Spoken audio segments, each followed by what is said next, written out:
Cześć, tu Damian. Dzisiaj jak zawsze krótko i na temat opowiadam ile czasu, po jakim czasie należy fugować wstępnie już właśnie płytki, nie? Także słuchaj, jestem glazurnikiem, zajmuję się tym na co dzień, ogólnie w całą wykończeniówką się zajmuję, najbardziej lubię płytki, nie?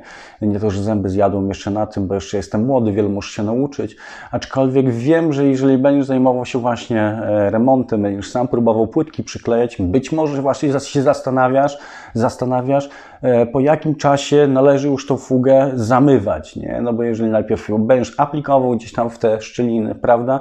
I po jakim czasie ją zamywać, nie?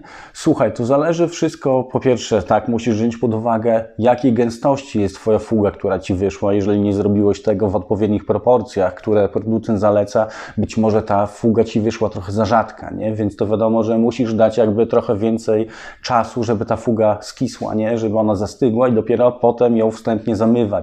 Jeżeli będziesz robił na przykład schody na podwórku przy upale, nie wiem, 35 stopni, no mamy lato, bo i tak się różnie zdarza, nie? No to wiadomo, że musisz szybciej już tą fugę zamywać, bo jeżeli tego nie zrobisz, to będziesz płakał naprawdę, będziesz dar i nie wyprofilujesz bardzo dobrze tej fugi.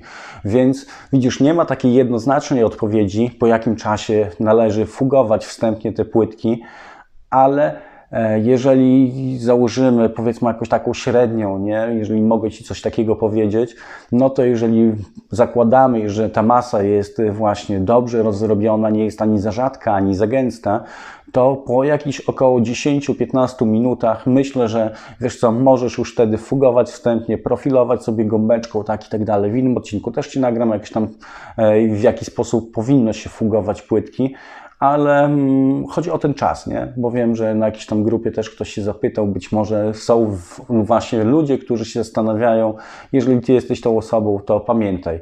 Wszystko zależy, jakiej gęstości będzie ta fuga, ale po około 10-15 minutach możesz zabierać się już za fugowanie wstępne, nie? Także to tyle. Jeżeli uważasz, że znalazłeś odpowiedź na to pytanie, to zostaw łapę w górze, nie? Pomoże mi to promować mój kanał. Pytaj w komentarzu, jeżeli masz jakieś właśnie pytania, nie? Daj suba, jeżeli jeszcze tego nie zrobiłeś, bo cały czas będę Ci nagrywał nowe odcinki, biorę się za siebie, nie? I co? Mówił Damian i do zobaczenia chyba, nie? Siema!